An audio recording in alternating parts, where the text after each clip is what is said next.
Bueno, mi invitación en realidad a este simposio claramente está dado por la aparición, ¿no es cierto?, de este compuesto, ¿no es cierto?, que es el nabiximol, el Sativex, que fue el primer compuesto aprobado, ¿no es cierto?, por nuestro Estado ahora a fines del año pasado, en agosto del 2016, lo que aumentó más aún la presentación en la prensa y todo lo que ha significado este debate en relación al uso de los cannabinoides como una función terapéutica. El nabiximol o el Sativex, que es el nombre comercial del producto, ¿no es cierto?, es un spray que se usa para nebulización en la mucosa oral. Es un spray que se usa en dosis de entre 6 a 7 nebulizaciones en el día. Está basado en un extracto de la planta de la cannabis sativa, ¿no es cierto?, es un extracto de planta y que contiene estos dos componentes de los cuales se han hablado durante la mañana, el THC y el cannabidol, en una relación unos a uno. Ustedes veían que en epilepsia la relación necesaria es completamente distinta, es ojalá mayor cantidad de cannabidol en relación al THC, a diferencia de lo que encontramos en este producto, que ha sido aprobado específicamente, no solo en nuestro país, sino que en todas partes del mundo, en los países que está aprobado para pacientes con espasticidad moderada a severa, secundaria esclerosis múltiple, no otro tipo, no en otros pacientes que tienen espasticidad, que no respondan a otros antiespásticos y que demuestren una mejoría clínica significativa de los síntomas frente al tratamiento inicial de prueba. ¿Por qué es esto? Porque para la espasticidad en esclerosis múltiple tenemos una serie de otros tratamientos que son útiles y que sirven. Todos tienen efectos adversos y no todos los pacientes responden a todas las terapias, como lo sabemos con todos los medicamentos. Pero existen tratamientos antiespásticos y que además están cubiertos en nuestro país por la ley, por el programa GES, que incluye la patología. Y además, en pacientes, además de que no hayan respondido a estos antiespásticos tradicionales que conocemos bien, que se puede utilizar en pacientes que demuestren una mejoría clínica significativa, ya que no todos los pacientes responden al nabiximol, aunque hayan fallado las otras terapias. Por lo tanto, tiene una indicación que es bastante restringida y bastante clara. Y como les digo, eso es lo mismo que fue aprobado y que lo pueden ver en este párrafo en la aprobación en nuestro país. Ahora, vamos un poco atrás. ¿Qué es la esclerosis múltiple? ¿No es cierto?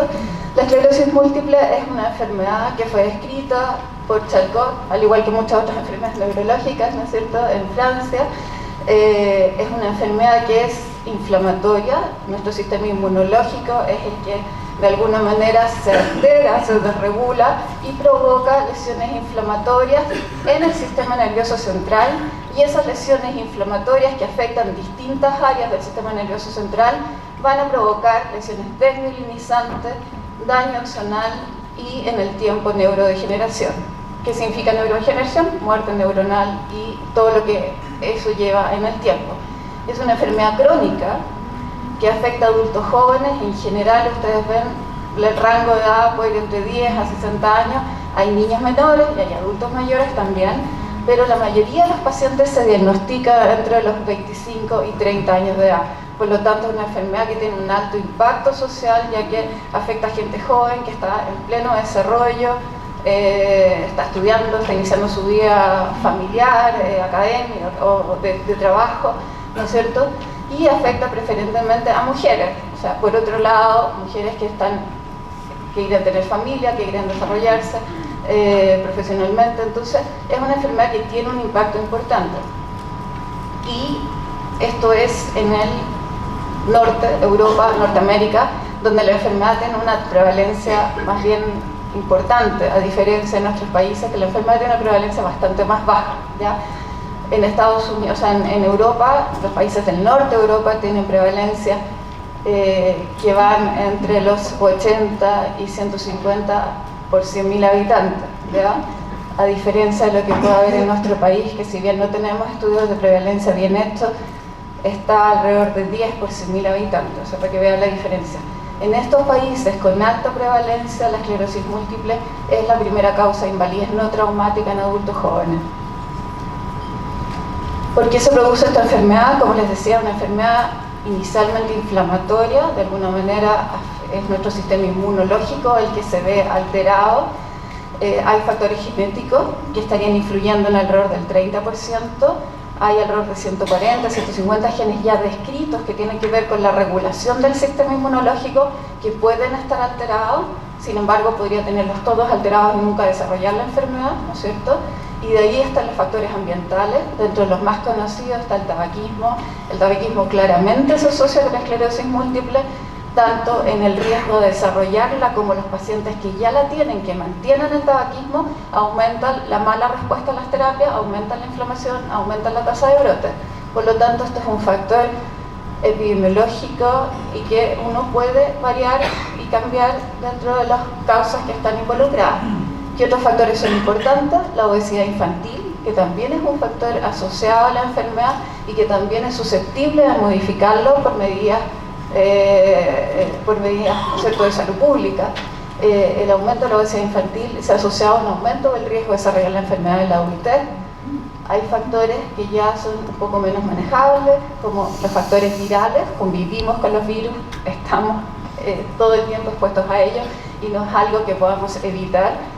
Sobre todo los virus que están asociados al desencadenar la enfermedad son los virus de la familia herpes y el Epstein-Barr específicamente, en que uno ve que la población general, si uno mide niveles de anticuerpos, probablemente entre 90 y 93% de las personas somos portadores o hemos estado en contacto con el virus. Sin embargo, esta proporción de los pacientes con esclerosis múltiple llega prácticamente al 100%. Otro factor del ambiente que ha estado muy de boga los últimos años y que cursa un poco transversalmente a la medicina y está muy de moda, la falta de vitamina D, ¿no es cierto? La vitamina D es una vitamina que procesamos, que producimos en nuestra piel por la exposición a la luz solar, y ha habido cada vez más correlaciones entre la falta de vitamina D y distintos tipos de enfermedades, especialmente enfermedades autoinmunes, y específicamente en esclerosis múltiple se ha asociado en que los lugares que tienen niveles más bajos de vitamina D en general tienden a ser los lugares donde hay mayor predisposición genética y donde hay más tasas de mayor prevalencia, ¿no es cierto?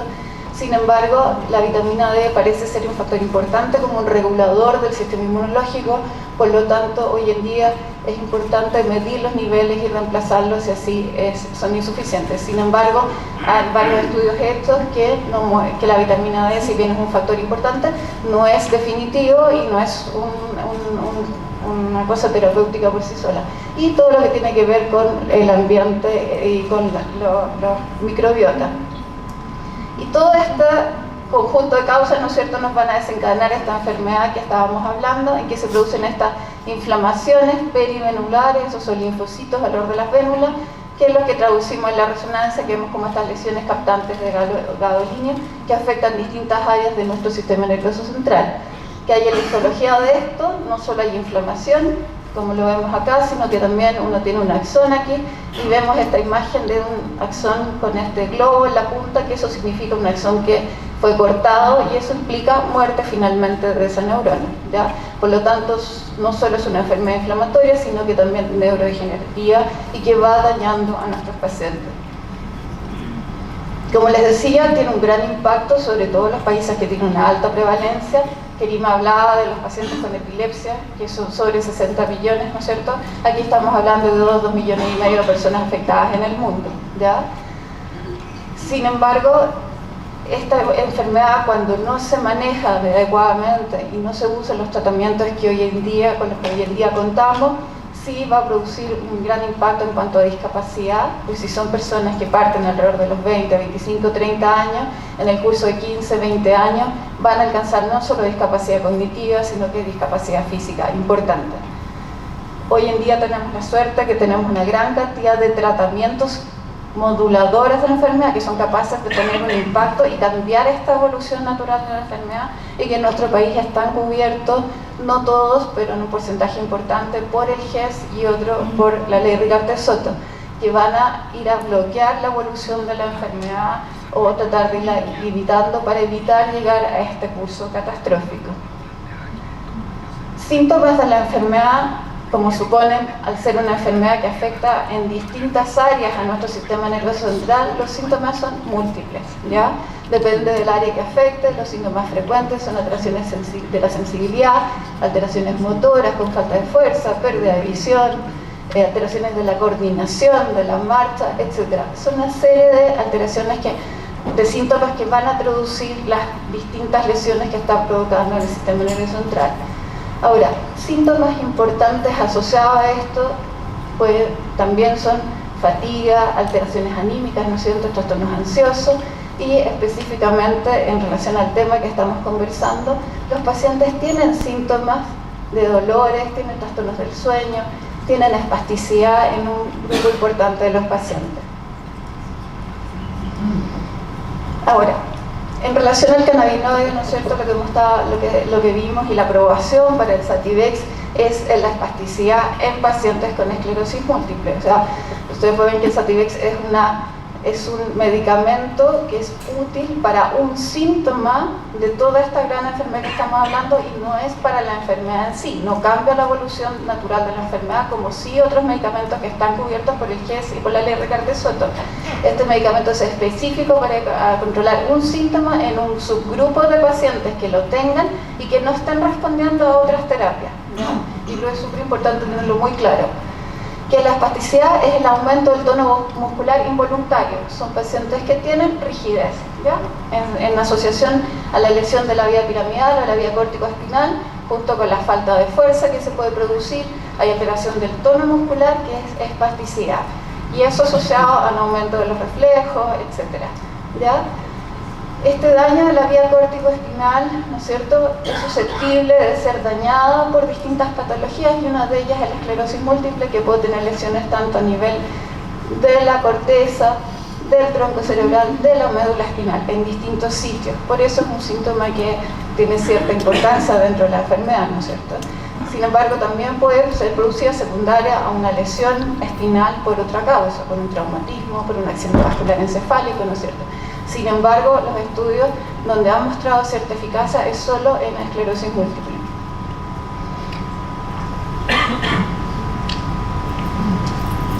En relación a la espasticidad, aquí hay algunas cosas que hay que considerar, ¿no es cierto? Hay pacientes que la espasticidad puede ser ventajosa, y aunque suene raro, un paciente con una paresia marcada, con una falta de fuerza marcada, la espasticidad lo ayuda, porque le permite darle un apoyo y ponerse de pie, ¿ya? Hay pacientes cuando les quitamos la espasticidad y si tienen mucha paresia, no van a poder tener apoyo y van a tener una hipotonía al revés y van a perder la capacidad de ponerse de pie. Por lo tanto, si bien es un signo de un daño de la vía piramidal, no necesariamente es algo malo, ¿ya? Ahora, el problema es que este aumento, esta contractura, produce espasmos y esos espasmos pueden provocar dolor, ¿no es cierto?, cuando es exagerado. Pueden producir alteraciones articulares porque el paciente no es capaz de flectar bien, depende de la extremidad que afecte, ¿no es cierto? Y, por supuesto, puede ir a alterar las actividades de la vida diaria. Un paciente que está con mucha espasticidad, por ejemplo, en sus piernas, no va a poder sentarse bien en una silla, va a tener dificultades durante el sueño, va a tener problemas de ir al baño. O sea, hay una serie de alteraciones que pueden ser secundarias a la espasticidad en sí, además del dolor.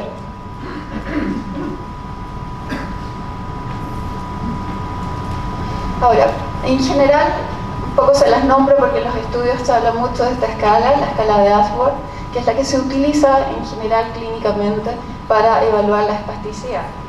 Es una escala que, como la gran mayoría de todas tienen sus pros y sus contras, y tiene si bien es algo menos objetivo, no necesariamente traduce los síntomas asociados a la espasticidad de lo que estábamos hablando, ¿no es cierto?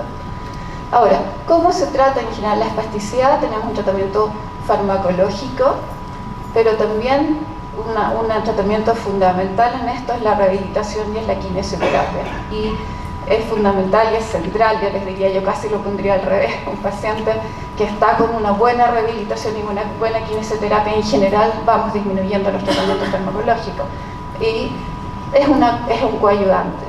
Y un poco el manejo también psicosocial. Estas son patologías que generalmente requieren un manejo multidisciplinario y no solo médico específicamente. Los fármacos conocidos son el baclofeno, que son agonistas de receptores GABA, o sea, necesitamos inhibir estas vías que están hiperexaltadas, ¿no es cierto? El dantrolene, que va a actuar más directamente a nivel del músculo. Los cannabinoides ahora, mediados principalmente por sus receptores CB1, ¿ya? Es decir, el efecto del THC, que es el que además provoca los efectos psicoactivos, a diferencia de lo que hablan en epilepsia, que serían más el cannabidiol y no el THC, ¿ya? Y esto ya lo han contado, ¿no es cierto? Este receptor, el CB1, está expresado ubicuamente y especialmente en el sistema nervioso central, en la corteza, en los ganglios basales, en el cerebelo. Ganglios basales, cerebelo, control del movimiento, ¿no es cierto? Pero también en el hipocampo, que tiene que ver más que nada y la corteza, con las alteraciones más cognitivas que podemos ver en estos pacientes. Y también en la raíz dorsal, ¿no es cierto? Y el unión neuromuscular, que son sitios que potencialmente son los puntos de control donde puede estar influyendo los mecanismos fisiopatológicos, porque el cannabinoide o el THC específicamente puede ejercer un efecto sobre la espasticidad. Esto lo mostraban anteriormente, solo recalcar porque es importante la regulación de la transmisión sináptica por cannabinoides endógenos, que es algo que se ha estado estudiando en los últimos años. Todavía no hay una comprensión cabal de esto, no se conocen todos los mecanismos involucrados ni cuál es la regulación exacta. Sin embargo, sabemos que en una terminal nerviosa, ¿no es cierto?, en una sinapsis, donde tenemos el terminal presináptico y su receptor posináptico, existen estos receptores CB1 en la terminal presináptica, que son receptores de proteína asociados a proteína G, ¿no es cierto?, que regulan tanto AMP cíclico o distintos canales, ya sea de iones calcio o sodio, que van a regular, ¿no es cierto?, la secreción de neurotransmisores. Una vez que, por ejemplo, esto es una secreción de glutamato, ¿no es cierto?, es una sinapsis excitatoria que va a estimular al posreceptor, un estímulo excitatorio, y eso hace que se activen y se secreten estos cannabinoides que van a inhibir en la terminal presináptica que se continúe secretando, por ejemplo, el glutamato en este caso.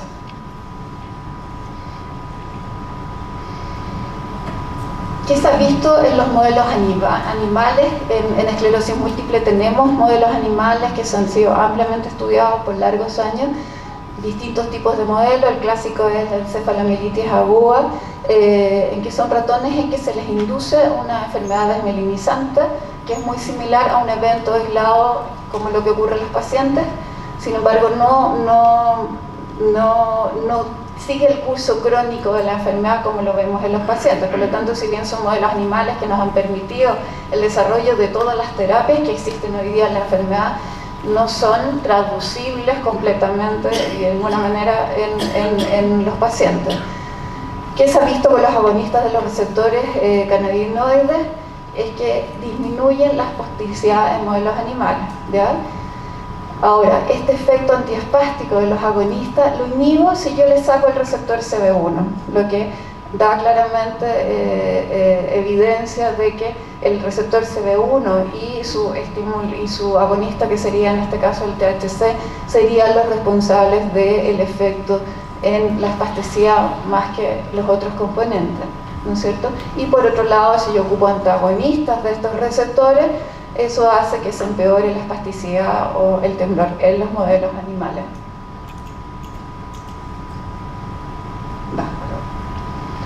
Ahora, teniendo estos modelos animales, ¿no es cierto?, uno puede planteárselo como un modelo fisiopatológico, ¿no es cierto?, y estas láminas, estos dibujos nos permiten un poco ver cuál sería la teoría que hay detrás de esto, ¿no es cierto? Aquí tenemos, ¿no es cierto?, neuronas que tienen sus axones con su mielina, ¿no es cierto? Eso es un oligodendrocito, que es la célula que nos da la mielina y que nos permite la conducción nerviosa rápida y eficiente, ¿no es cierto? Esta conducción va a estimular a otras neuronas o a inhibirlas dependiendo del tipo de neurotransmisor que transmitas, ¿no es cierto? Si son glutamatérgicas probablemente va a ser estimulatoria, si es GABAérgica va a ser inhibitoria. Y estos cannabinoides tendrían la función de inhibir, de ayudar a inhibir y hacer un feedback negativo una vez que la estimulación ya se produjo, ¿no es cierto? En cualquiera de los dos sentidos, ya sea una sinapsis excitatoria o inhibitoria. ¿Qué pasa en la enfermedad mielinizante, específicamente la esclerosis múltiple? Yo tengo alteración de la mielina, hay pérdida de los oligodendrocitos, hay daño a la mielita, ¿no es cierto? Y estas neuronas están conduciendo de una manera que está alterada, hay una alteración en la conducción nerviosa, ¿ya? Hay pérdida muchas veces del control inhibitorio y tiende a haber, no en todos los casos, pero tiende a verse que hay un aumento en la excitabilidad. Y uno de los daños que se ha propuesto como daño crónico y que aumenta la neurodegeneración es el aumento de los estímulos excitatorios, como los estímulos glutamatérgicos, ¿no es cierto?, con pérdida del control inhibitorio o de las neuronas que están controlando inhibitoriamente.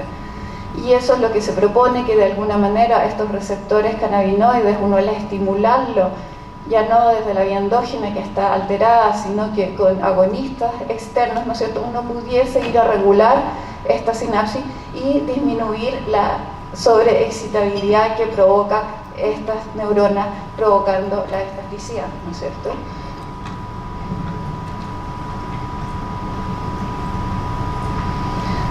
Entonces, por la evidencia que tenemos hasta ahora, ¿no es cierto?, por los estudios en modelos animales, por los modelos que se pueden entender desde la fisiopatología, ¿no es cierto?, el THC podría mediar efectos terapéuticos, pero también sería responsable también de los efectos adversos asociados, ¿no es cierto?, no solo al efecto terapéutico en el control motor, sino que el problema de los efectos en la estimulación en los centros cognitivos, que son los efectos adversos que uno puede ver, ¿ya? Y el problema que comentaba la doctora previamente, que lo vemos también, es que hay una ventana terapéutica que es muy estrecha. El efecto terapéutico lo vemos con un número de dosis, en el caso del Sativex son hasta 8 nebulizaciones diarias esparcidas en el día. Sin embargo, ya más de 15 nebulizaciones produce un efecto adverso muy importante, gran sedación y alteraciones cognitivas. ¿Qué hay en los ensayos clínicos en espasticidad, no es cierto? Aquí tenemos la suerte que se han hecho estudios mejor hechos, hay ensayos controlados con placebo que han mostrado una mejoría subjetiva, sí, en esclerosis múltiple, ¿ya? Hay una proporción también de pacientes que no responden a la terapia, ¿ya? Y tenemos dos estudios randomizados, ¿no es cierto?, que son los que ya se han descrito, que son, revisiones sistemáticas, que básicamente lo que muestran es lo mismo, o sea, son revisiones sistemáticas que aquí se identifican 11 estudios en relación a esclerosis múltiple y espasticidad, y hay 3 con pacientes con paraplegia postraumática. Estos los eliminaron, los 3, por estudios mal diseñados y mal hechos, y de los 11 estudios se logra hacer un pool de 3 con los pacientes con esclerosis múltiple, en los que se demuestra que el nabiximol, ¿no es cierto?, el Sativex, muestra una mejoría en la espasticidad reportada por los pacientes mayor que el placebo, ¿ya? Eso es. Y es, porque esto es básicamente lo mismo, ¿por qué les resalto eso? Es que el efecto es bastante modesto también. Hay un promedio en la reducción de 0,72 unidades en la escala de 0 a 10. Eso es el efecto, no es más que eso, ¿ya? Y ningún estudio ha logrado demostrar beneficio en la escala objetiva, que es la que usamos clínicamente, ¿ya? Ahora, los reportes en trauma espinal son eficientes y no permiten sacar ningún tipo de conclusión. Así que eso es lo que tenemos en relación a el uso de cannabinoides en espasticidad, en esclerosis múltiple, que es lo que está aprobado en nuestro país con el Sativex. Y voy a saltarme lo que viene porque era lo que ya el doctor ya mostró. Entraste no. Se te perdón. No, ya cae. En conclusión, ¿no es cierto? Necesitamos comprender y entender mejor de manera los mecanismos fisiopatológicos en los que están involucrados los cannabinoides, ¿no es cierto? Eso es fundamental para entender el efecto terapéutico, tanto los beneficios como los riesgos, encontrar las distintas vías y los compuestos que estimulen o potencien los efectos terapéuticos deseables, evitando los efectos psicoestimulantes. El ideal sería tener un agonista específico para los efectos motores, por ejemplo, sin que tengan los efectos cognitivos, para poder de esta manera ampliar la ventana terapéutica. Como digo, la ventana en este momento es muy estrecha entre el efecto beneficioso y el efecto tóxico, por lo tanto necesitamos encontrar qué cosas, ya sea fármacos que ven específicamente en un punto y no en otro, ¿no es cierto?, para mejorar la calidad de la vida, mejorar de todas maneras la calidad de la evidencia, que es bastante pobre, y educación. Yo creo que se ha resaltado toda la mañana lo fundamental de la educación en el tema, y no basta con que salga en televisión y que salga gente conocida hablando de esto, hay que hablar con conocimiento, y todavía el conocimiento es muy pobre como para poder estarlo indicando libremente. Eso es, muchas gracias.